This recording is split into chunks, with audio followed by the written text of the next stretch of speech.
बुल्ढाना जिले के मेहकर में क्रांतिकारी किसान संगठन ने राज्य सरकार के निर्णय के खिलाफ जोरदार प्रदर्शन किया। अतिवृष्टि से प्रभावित किसानों के लिए सरकार द्वारा 10 अक्टूबर को घोषित राहत पैकेज को किसानों ने कागजी मदद बताते हुए उसका विरोध किया।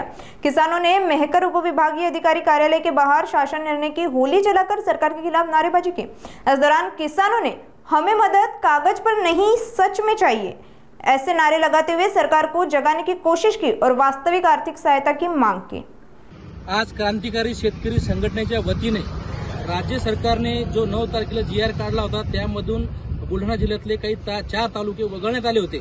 मात्र सत्ताधाऱ्यातल्या काही लोकांनी की 10 तारखेला आमच्यामुळे GR काढला असं जे गाजावाजा केला आणि 10 तारखेला जो 10 ऑक्टोबर GR काढला त्यामध्ये सुद्धा फक्त शेतकऱ्याला अतिवृष्टीच्या सवलती लागू केल्या।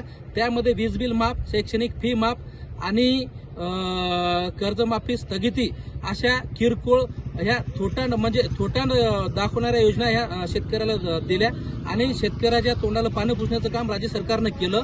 मात्र महत्त्वाचं विशेष पॅकेज जे मुख्यमंत्र्यांनी घोषित केलं त्या विशेष पॅकेजमध्ये बुलढाणा जिल्ह्यातला एकही तालुका बसलेला नाही, त्यामध्ये इतर जिल्हे बसलेले आहेत।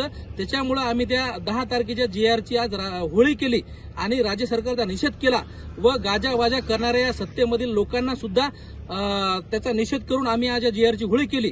आणि लवकरच जर सरकारनं विशेष पॅकेजमध्ये बुलढाणा जिल्ह्यातील लोणार मेकरसह इतर तालुके घेतले नाही तर येणाऱ्या काळामध्ये माननीय रविकांत तुपकर साहेबांच्या नेतृत्वामध्ये आम्ही हे शेतकऱ्यांना सोबत घेऊन मोठ्या आक्रमक स्वरूपाचं एक लढा राज्यभर उभारणार आहे आणि सरकारनं याची दखल घ्यावी आणि सरकारनं हा GR काढून शेतकऱ्यांच्या तोंडाला पानं पुसण्याचं काम केलं, शेतकऱ्यांना भुलवलं, फसवलं आणि थोटांड मांडलं की आम्ही हे तालुके बसवले।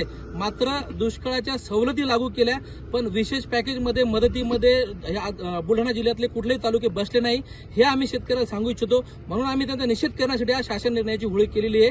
मेहकर ते उपविभागीय अधिकारी कार्यालयामध्ये आणि तहसीलदारांची भेट घेतली, त्यांच्यासोबत चर्चा केली की मेहकरसह लोणार सगळ्या भागातले या शेतकऱ्यांना तिचा समावेश करावा। मेहकर तालुक्यातील 265 विहिरी या अतिवृष्टीमुळे म्हणजे विहिरीचं नुकसान झालेलं आहे आणि तरी सुद्धा विहिरीला 30,000 रुपयाची मदत सरकारनं जाहीर केली।